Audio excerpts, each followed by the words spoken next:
عارف يا ست انت الفلوس بتاعتي لو ما جتليش؟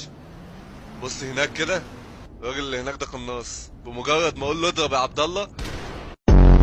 يلا عبد الله. يلا اجري. سرقنا كام؟ مش مشكله نعد لما نروح يا اسطى. لا نعدهم دلوقتي. ليه؟ عشان لو مش كاملين نرجع ولا ايه؟